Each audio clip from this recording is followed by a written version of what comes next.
अध्याय 9 प्रारंभ. श्री गणेशाय नमः. हे सगुण स्वरूपा रुक्मिणीवर, हे चंद्रभागा तटविहारा, श्री संत वरदा शारंगधरा, पतित पावना दयानिधे. लहाना वाजून मोठ्यांचा, मोठेपणा न टिके साचा, पतिताविन परमेश्वराचा बोलबाला होणे नसे. आम्ही आहो पतित म्हणून तुला म्हणतात, पावन करता रुक्मिणीकांत हे आता विसरू नको. परीच लोहाला सोने करी, म्हणून त्याचे महत्त्व भूमीवरी. ओळ पोटी घे गोदावरी, म्हणून म्हणती तीर्थ दिला. याचा विचार करावा चित्ती आपल्या माधवा, दासगणूला हात द्यावा बुडू न द्यावे कोठेही. असो गोविंद बुवा टाकळीकर एक हरिदास होता थोर, तो कराया कीर्तन गजर गावासी पातला. तेथे शिवाचे मंदिर पुरातन होते साचार, ज्याचा केला जीर्णोद्धार मोठे नामक सावकारे. अलीकडच्या श्रीमंताला मंदिराचा कंटाळा, मोठाही क्लब बायसे केला, यांचे प्रेम बहु असे. तैसा न मोठे सावकार श्रीमंत असून भाविक फार, त्यानेच हा जीर्णोद्धार केला असे मंदिराचा. म्हणून मोठ्यांचे मंदिर वधू लागले नारी नर. आता पुढचा प्रकार काय झाला तो ऐका. त्या मोठ्यांच्या मंदिरी उतरले टाकळीकरी कथेकरी. त्यांचा घोडासमोरी बांधला होता मंदिराचा. घोडा ती द्वाड होता, कोणाचाही मारी लाता. समोरून कोणी येता त्याच चावे कुत्र्यासम. तोडी चराटे वरच्यावरी, स्थिर न राहे क्षणभरी. कधी कधी कांतारी त्याने जावे पळून. किंकाळे रात्रंदिवस वाईट घोड्या बहुवच, आल्या होत्या मुक्कामास श्रोते तया घोड्याच्या. लोखंडाच्या साकळ्या होत्या त्यासी बांधण्या केल्या, त्या या समयी राहिल्या टाकळी माझी विसरून. सराठाने कसा तरी घोडा मंदिरासमोरी बांधून या कथेघरी निजले जाऊन शय्येला. रात्र झाली 2 प्रहर, तमे आक्रमिले अंबर. दिवा भीतींचे गुत्कार होऊ लागले वृक्षावरी. टिटव्या टिटी शब्द करती, वाघुळे भक्षा धुंडीती. पिंगळे बसून वृक्षावरी किलबिल करू लागले. सामसूम जिकडे तिकडे बंद झाली कवाडे, कोठेही ना दृष्टी पडे एकही माणूस रस्त्यांनी. अशा रात्र समयास श्री गजानन पुण्यपुरुषम घोडा बांधल्या ठायास येथे झाले सहजगती. जे कोणी द्वाड असती, त्यांना सुधारण्यापती साधू पुरुष अवतार घेती. ईशाद्यने भूमीवरी औषधाचे प्रयोजन रोग निवारण्या कारण, तेवी द्वाडांचे द्वाडपण साधू संत निवारती. असो गजानन घोड्याबाजी आले रात्र समयासी, जाऊन निजले अतिहर्षी चौपायात घोड्याच्या. मुखे भजन चालले होते, गणी गणगणात होते. या सांकेतिक भजनाते जाणण्या कोण समर्थ होम. त्या स्वरूप भजनाचा अर्थ ऐसा वाढतो साधा. गणी या शब्दाचा अर्थ मोजी हातात. जीवात्वा म्हणजे गण, तो ब्रह्माहून नाही भिन्न. हे सुचवावा या कारण गणात हा शब्द असे. बोते हा शब्द देखा, अपभ्रंश वाटे निका. बाते हा शब्द ऐका, तेथे असावा निश्चय. बाया शब्दे करुण घेतले पाहिजे मन, ते हे आहे सर्वनाम शब्दाऐवजी आलेले. म्हणजे मना समजे नित्य, जीव हा ब्रह्मा असं सत्य. मानू नको तया व्रत निराळा त्या तुझी असे. गिन गणात बोते, कोणी गणी गणगणात बोते. ऐसी आहेत 2 मते, या भजनाविषयी शेगावी. त्यासी न आपले प्रयोजन आपण आकदेसी कारण, महाराज निजले येऊन चौपायात घोड्याच्या. वरील भजन मुखाने चालले होते आनंदाने, वाटे या भजन रूपी साखळीने घोडा बांधुनी टाकेला. गोविंद बुवाच्या अंतरी धास्ती होती जबरी खरी, म्हणून तो वरच्यावरी उठून बाहे वारुला. तो ठाण्यावरी घोडा शांत, ऐसे पडता दृष्टीप्रद. गोविंद बुवाच्या चित्तात अतिनवल वाटले. तो आपल्या मनी म्हणे, हे ऐसे झाले कशाने. काही अदाराने व्याप्त झाला घोडा हा, म्हणून राहिला शांत. हे न काही कळो येत, हा ऐसा आजपर्यंत नाही कधी तर स्थिरावला. हे काय आहे ते पाहाया गेले, तो एक माणूस दिसले. चोहोपायात निजलेले या द्वाड घोड्याच्या. अति निकट येऊनी पाहू लागले निरखुणी. तो दिसले कैवल्यदानी तेथे गोविंद बुवाला. ते म्हणाले मनात, घोडा का झाला शांत.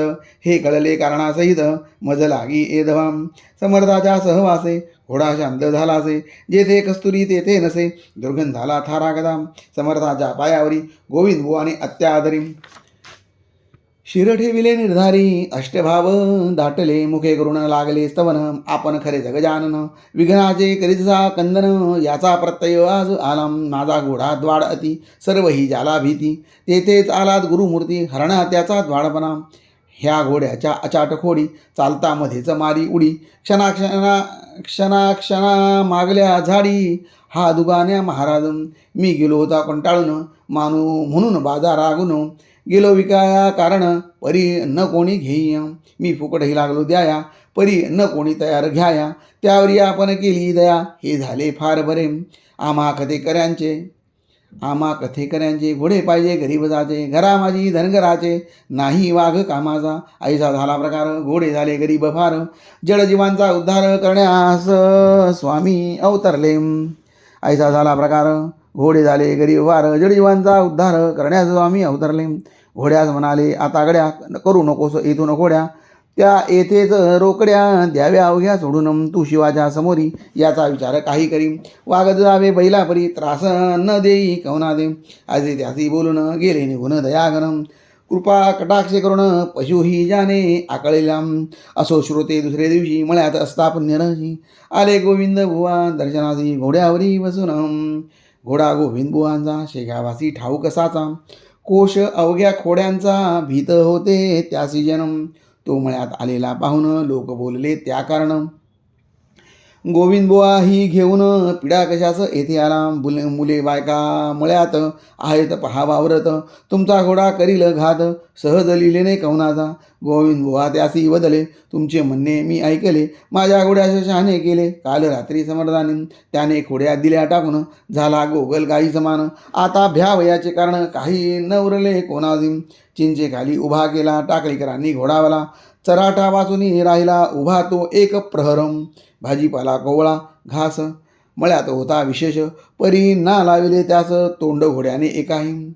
भासंतांची केवढी शक्ती, पशुही आज्ञेत वागती, पत्र्यात आरंभरी स्तुती गोविंद बुवांनी समर्थाची. अचिंत्य जगता प्रतिकृती तुझी न कोणा कळे, असो खलही केवढा तव कृपे सुमार्गी वळे. उने पुढती ये तुझ्या खचित रत्न चिंतामणी, शिरी सतत माझिया वरदहस्त ठेवा झनी.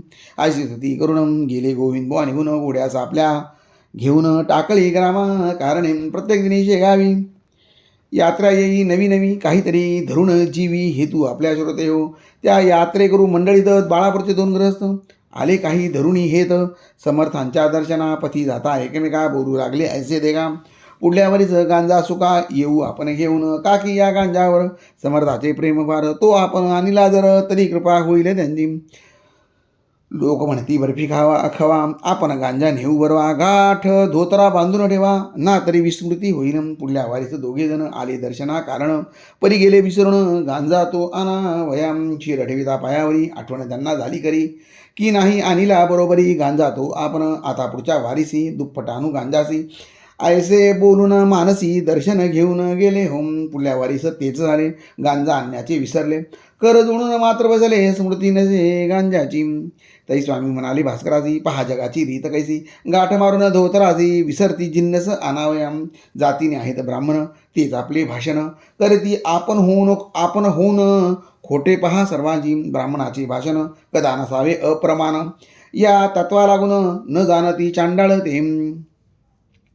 द्विजे निज धर्म सोडिला, आचार विचार सांडिला, यामुळे श्रेष्ठत्वाला ते मुकले सांप्रत. बेटे मनी नवस करती आणि हात हलविते येथे येती, अशा अनेका पूर्ण होती त्यांच्या मनीचे मनोरथ. बोलण्यात पाहिजे मिळ, चित्त असावे निर्मळ, तरीच तो घन निळ. कृपा करतो भास्कराम, हे शब्द त्या दोघांसी अति लागले मानसी. पाहू लागले एकमेकासी कुतूहल दृष्टीने, पहा केवढे अगाध ज्ञान आहे यांचे परिपूर्ण. हा जगत चक्षु गजानन सूर्यापरीत असे ओम. आपण नवस केला म्हणे तो जाणीला समर्थांनी, आता येऊ घेऊनी चला गांजा गावातून. ऐसा विचार करून उठले, गावात जाऊ लागले.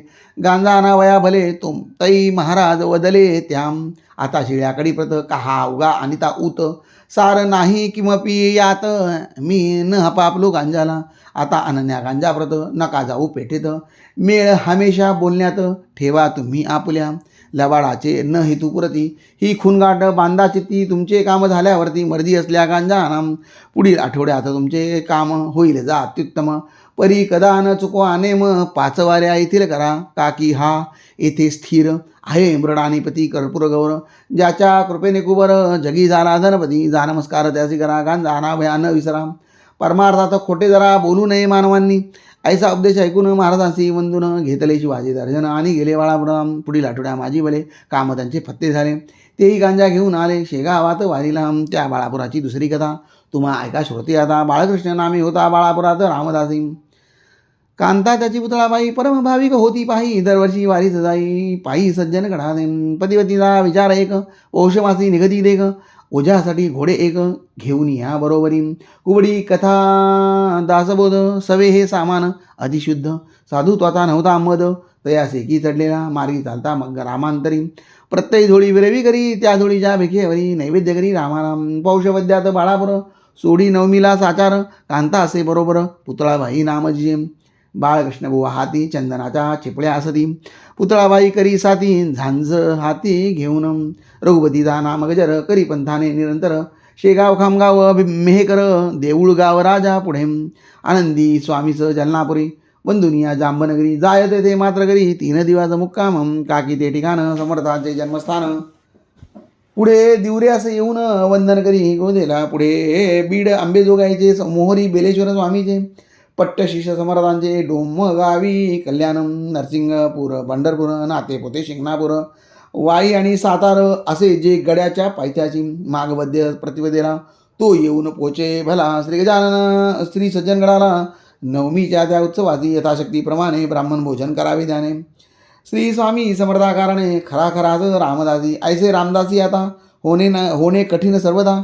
दासनवमीचा उत्सव होता परत जाई त्याच मार्गे. ऐसा क्रम चालला बहुत दिवस त्यांचा भला. 60 वर्ष देहाला गेली त्याच्या उलटणं. माघमध्ये द्वादशीचं सोडून सज्जनगडासह निघाले परत जावयाचं त्याने आपल्या बाळापुरा.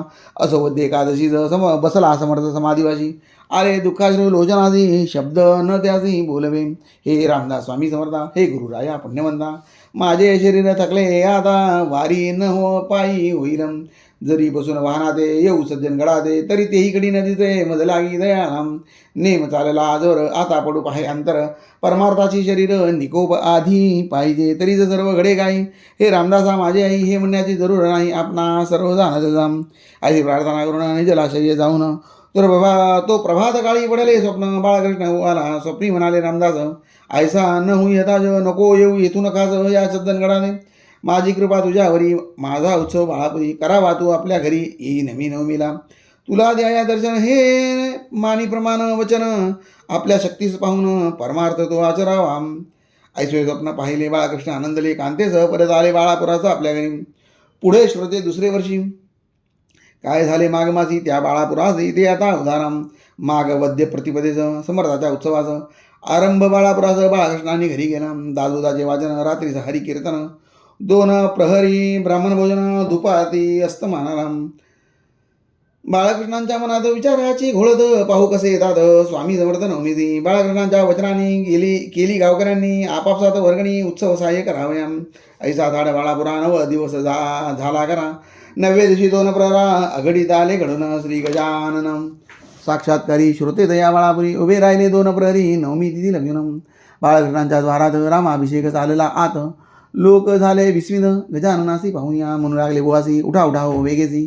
तुमच्या दासनवमीची द्वारी बांधले गजानन. त्यावरी बुवा म्हणाले गजानन आले बरे झाले. त्याही संताचे लागले पाय माझ्या घराची. पर्याच्या देण्याची मी वाट पाहतो सर्व समर्थांची. त्या सज्जनगड निवासाची आतून येऊन येणाऱ्या त्यांचा मसी करार आहे. मी नवमीला येईन पाहे ती वाणी असत्य नव्हे ऐसा माझा भरोसा. इकडे स्वामी गजानन द्वारी उभे राहून जय जय रघुवीर म्हणून श्लोक बोलू लागले. श्लोक अहिल्या शिळा राघवे मुक्त गेली. पदी लागता दिव्य होऊन गेली. अशी वाणी ऐकता उठली स्वारी बाळकृष्णाची. पाहती जो येऊन द्वारी तो गजाननाची नग्न स्वारी. आजानु भाऊ साजिनी उभी निजानंदामध्ये. करण्या केला नमस्कार. तो रामदास दिसले साचार. हाती गोबडी जटाभार रुळत होता पाठीवरी. भाली त्रिपुंड उभा दादा होता गोपीचंदनाचा. नेसलेल्या लंगोटीचा रंग होता हिरमुजी. ऐसे रूप पाहिले बाळकृष्णा भरते आले. प्रेमाचे ते श्रोते भले नयनी संचले आनंदाजून. तो सवेच दिसती गजानन त्याच्या नेत्राकारण. कुबडी लंगोटी काहीच न त्रिपंडूजिरीचा जडावार. पुन्हा त्याने हताश व्हावे. तो रामदास स्वामी दिसावे. पुन्हा जो निर्गुण पाहावे तो मागुती गजानन. ऐसी ती झाली घरी. सिनेमाच्या खेळावरी घोटाळाचे अंदरी. घोडे काही जोम घेणं. मग म्हणाले महाराज रामदासाची प्रेमी करून. नको गांगरू देऊ मन तुझा समर्थ मी जसे. माझे मागे बापा गडावरी माझी दोस्ती होती करी. आता शेगावा भितरी राहिलो येऊन मळ्यात तुला सज्जनगडी दिले वचन की रामनवमीचे हिन मी बाळापुरा लागून याचे स्मरण आहे का त्या वचनाची पूर्तता करण्यास येते आलो आता दे सोडून अवघे चिंता मीच आहे रामदासम शरीररूपी वस्त्राचं तू किंमत देतोस आणि आत्म्याला विसरतो याला काय म्हणावे लोक आहे किती टाईम वासासी जिरणाने तो पाही ऐसा मुळी न भ्रमिष्ट होई चाल पाठी बैसवी मला बाळकृष्णाचा धरून हात गजानन आली घरात एका मोठ्या पाडीत स्वामी गजानन झाले बाळापुरी पुकार झाली गजानन आल्याची ती भरी मंडळी धावू लागली दर्शन घ्या पायांचे रामदास अवघा दिवसभर करीत राहिला विचार शेवटी रात्र होता 3 प्रहर स्वप्न पडले बाळांना अरे गजानन माझीच मूर्ती हल्ली तुमच्या वराड प्रांती संशय मुळी ना धरी चित्ती तो धरता बुडशील मी तोच समजून करी गजाननाचे पूजन गीतेचे हे आहे वचन संशय आत्मा विनश्यती ऐसे स्वप्न पडल्यावरी बाळकृष्ण दोषाला आभारी मस्तकडे वेळी आत्ता तरी गजाननाचे पायावर महाराज आपली लीला मी ना समर्थ जाणायला तो घोटाळा उकलीला तुम्ही स्वप्न देऊन नवमी माझी चांग झाली निवनता काही न उरली अर्भकावरी कृपा केली त्याने धन्य झालो मी आता काही दिवस रहा या बाळापुरात हीच आहे म्हणी आज ती पूर्ण करा महाराज म्हणाले त्यावर ऐक माझा विचार काही दिवस गेल्यावर येईन मी बाळापुरा भोजन तुला निघून गेले स्वामी शेगाव वाजविले रस्त्यान कोणा दिसले क्षणात पोचले शेगावी स्वस्तित्री दादगुण निवृत्ती हा श्री गजानन विजय नामी ग्रंथ सुखद हो भाविका व्रत हेच इच्छा दादगुण शुभम भवतु श्री हरिहरार्पणमस्तु इति श्री गजानन विजय ग्रंथस्य नमो नवमोऽध्याय समाप्तां जय जय रघुवीर समर्थ जय जय गुरुदेव दत्त।